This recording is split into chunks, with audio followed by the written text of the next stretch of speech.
അങ്ങനെ വരവ് എന്ന് പറഞ്ഞിട്ടുള്ള സിനിമ ഞാൻ കണ്ടിരിക്കുകയാണ്, നമ്മുടെ ജോജി ചേട്ടൻ്റെ വരവ്.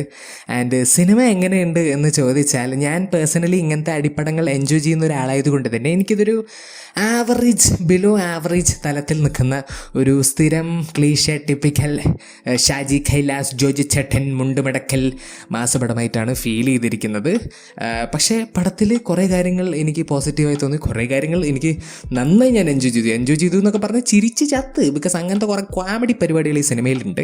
നമുക്ക് എന്തായാലും ആദ്യം തന്നെ പെർഫോമൻസുകളൊന്നും തുടങ്ങാം. എനിക്ക് ആദ്യം തന്നെ പറയേണ്ടത്, ജോജി ചേട്ടാ, എനിക്ക് നിങ്ങളെ ലാലേട്ടൻ കഴിഞ്ഞാൽ മലയാളത്തിൽ മുണ്ടുമടക്കി അടിക്കുക എന്ന് പറയുന്ന ആ ഒരു പരിപാടിയിൽ നിങ്ങൾ തന്നെയാണ് ദ ബെസ്റ്റ്. നിങ്ങൾ മുണ്ടുമടക്കുന്ന ആ ഒരു സ്റ്റൈല്, ആ ഒരു സ്വാഗ്, ആ ഒരു സ്ക്രീൻ പ്രസൻസ്, അതുപോലെ നിങ്ങളുടെ ആ ഒരു കിണ്ടലടി പരിപാടി എല്ലാം വേറെ ലെവല്.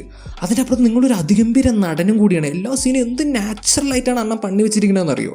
പക്ഷേ ഇതൊക്കെ ഉണ്ടെങ്കിൽ പോലും ഈ സാധനം മാറ്റി പിടിക്കേണ്ട സമയമായിട്ടോ. അഥവാ പൊറിഞ്ചു മറിയും ചോദിച്ചത്തെ പൊറിഞ്ചു തന്നെ പിന്നെ ഇരുന്ന് കാണുന്ന പോലെ ഉണ്ടായിരുന്നു, ഒരു വ്യത്യാസമില്ല.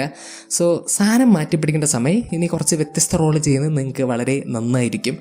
അതുപോലെ തന്നെ ബൈജു ചേട്ടൻ പടത്തിലുണ്ട്. ബൈജു ചേട്ടൻ നൈസായിരുന്നു. ഇടയ്ക്കുള്ള കുറച്ച് കൗണ്ടർ ടിപ്പ് പരിപാടികളൊക്കെ നല്ല രസമായിരുന്നു. പിന്നെ ഹസീസ് നെടുമങ്ങാട്, ആളും നൈസായിരുന്നു. എല്ലാവരും നൈസായിരുന്നു കേട്ടോ. എനിക്ക് ആകെ വർക്കാവാതെ പോയ 2 പെർഫോമൻസുകൾ മാത്രമാണ് ഈ പടത്തിലുള്ളത്. ഒന്നാമത്തെ പെർഫോമൻസ് വാണി വിശ്വനാഥ്. സത്യസന്ധത പറയാം, അവരുടെ ഡയലോഗ് ഡെലിവറി എനിക്ക് ഭയങ്കര കോമഡി ആയിട്ടാണ് തോന്നിയത്.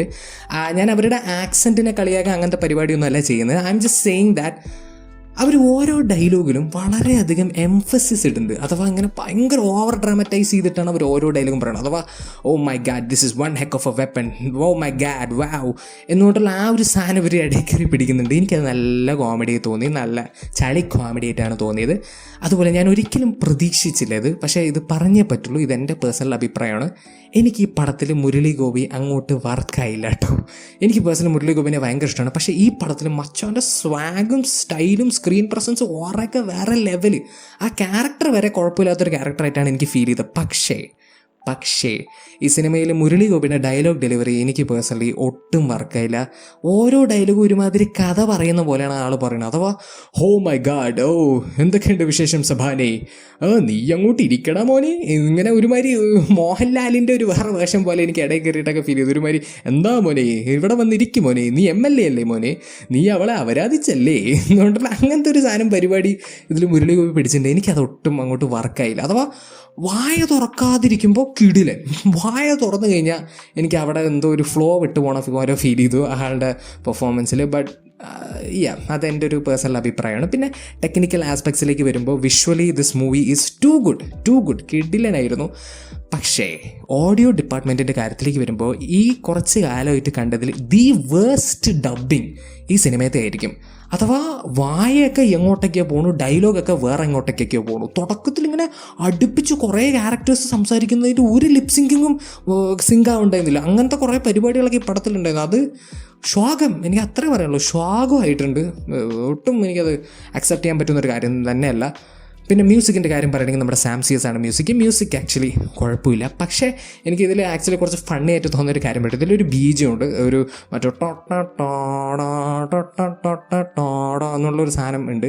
അത് സാധനം നൈസാണ്, ഞാൻ ഒരിക്കലും പറയില്ല അതൊരു മോശം ബീജമാണ്. ആക്ച്വലി എനിക്ക് ഇഷ്ടപ്പെട്ടൊരു ബീജം. പക്ഷേ ഇതിൻ്റെ പ്ലേസ്മെൻ്റ് ഉണ്ടല്ലോ, എനിക്ക് ഭയങ്കര കോമഡി തോന്നി. ബിക്കോസ് ജോജി ചേട്ടൻ എന്ത് ചെയ്താലും ഈ ബീജം വരും. ജോജി ചേട്ടൻ ഇരുന്നു ടോട, ജോജി ചേട്ടൻ എണീച്ചു ടോട, ജോജി ചേട്ടൻ നടക്കുന്നു ടോട, ജോജി ചേട്ടൻ നോക്കുന്നു ടോട, ജോജി ചേട്ടൻ ഒരു മെഴുകുതിരി കത്തിക്കുന്നു ടോട. ഇങ്ങനെ ഈ ബീജം എല്ലാവിടെയും ഇവരിങ്ങനെ കുത്തിക്കയറ്റി വെച്ചിരിക്കുകയാണ്. അപ്പോൾ എനിക്കൊരു പോയിന്റ് എത്തിയപ്പോൾ ഞാൻ ചിരിക്കാൻ തുടങ്ങി. ഈ ബീജം കയറി വരുമ്പോൾ ബീജം നൈസാണ്, മ്യൂസിക്കൊക്കെ നൈസായിരുന്നു. പക്ഷേ ഈ ഒരു പെർട്ടിക്കുലർ ബീജത്തിൻ്റെ പ്ലേസ്മെൻറ്റ് എനിക്ക് ഭയങ്കര കോമഡി ആയിട്ട് തോന്നി. ആൻഡ് പടത്തിൻ്റെ കാര്യത്തിലേക്ക് വരും, പടം ഒരു കാലം തെറ്റി ഇറങ്ങിയ ഒരു സിനിമയാണ് കേസ്. ഈ പടം ഒരു 20 വർഷം ലേറ്റായി പോയി. ഇത് വല്ല 2006 വല്ല റിലീസിങ് ആണെങ്കിൽ ഷുവർ ഷോട്ട് സൂപ്പർ ഹിറ്റ് പടമാണ്. നമ്മുടെ ജോജു ജോർജിനെയൊക്കെ സൂപ്പർ സ്റ്റാർ ആക്കാൻ പറ്റുന്ന ലെവൽ പടമാണ്. പക്ഷേ പടം സാഡ്ലി 20 വർഷം ലേറ്റായി പോയി. ഇത് 2006, ഇത് 2026. അതുകൊണ്ട് തന്നെ ഇതൊരു വളരെ ക്ലീഷ ആയിട്ടുള്ള, വളരെ ഔട്ട്ഡേറ്റഡ് ആയിട്ടുള്ള, വളരെ പ്രെഡിക്റ്റബിൾ ആയിട്ടുള്ള ഒരു സിനിമയാണ്. ഒരു 10-15 മിനിറ്റ് കഴിഞ്ഞാൽ തന്നെ നമുക്ക് ഈ പടത്തിൻ്റെ മൊത്തം സ്റ്റോറി തന്നെ പ്രെഡിക്റ്റ് ചെയ്തിട്ട് ചെയ്യാൻ പറ്റും. പിന്നെ അങ്ങോട്ടേക്ക് പ്രത്യേകിച്ച് ഒരു മെനയില്ലാത്ത ഒരു പടമായിട്ടാണ് എനിക്ക് ഫീൽ ചെയ്തത്. ഫസ്റ്റ് ഹാഫൊക്കെ എനിക്ക് വളരെ ബിലോ ആവറേജ് ആയി തോന്നിയത്. അപ്പോൾ എന്തോ ആഡ് ചെയ്ത് ഇൻ്റർവെൽ ആവാത്ത എന്ന് വരെ എനിക്ക് ചില സമയങ്ങളിൽ തോന്നിയിട്ടുണ്ടായിരുന്നു. സെക്കൻഡ് ഹാഫ് എനിക്ക് ഇച്ചിരി ബെറ്ററായി തോന്നിയെങ്കിലും സെക്കൻഡ് ഹാഫിലും എനിക്ക് കുറേ കോമഡി പരിപാടിയുണ്ട്. ഫോർ എക്സാമ്പിൾ ക്ലൈമാക്സ് ഒക്കെ നമ്മുടെ പുലിമുരുകൻ്റെ ഒരു ക്ലൈമാക്സിൻ്റെ ഒരു 144p വേർഷനായിട്ട് എനിക്ക് ഫീൽ ചെയ്തത്. എനിക്ക് ഇപ്പോഴും വിശ്വസിക്കാൻ പറ്റുന്നില്ല. ലിറ്ററലി പുലിമുരുകൻ എന്ന് പോലും മച്ചാൻ ഇപ്പോഴും ഇവിടം വരെ എത്തിയിട്ടില്ല. എന്തൊക്കെയാണെങ്കിലും അതാണ് എൻ്റെ പേഴ്സണൽ ഒപ്പീനിയൻ ഓൺ വരവ്. നിങ്ങൾ സിനിമ കണ്ടവരാണെങ്കിൽ നിങ്ങളുടെ ഒപ്പീനിയൻ കമന്റ് സെക്ഷനിൽ ഡ്രോപ്പ് ചെയ്യാൻ മറക്കരുത്. ആൻഡ് വീഡിയോ ഇഷ്ടപ്പെട്ടെങ്കിൽ ലൈക്ക് ചെയ്യുക, ഷെയർ ചെയ്യുക, സബ്സ്ക്രൈബ് ചെയ്യുക, നോട്ടിഫിക്കേഷൻ ബെൽ അമർത്താൻ മറക്കരുത്. And I will see you guys in the next video. By.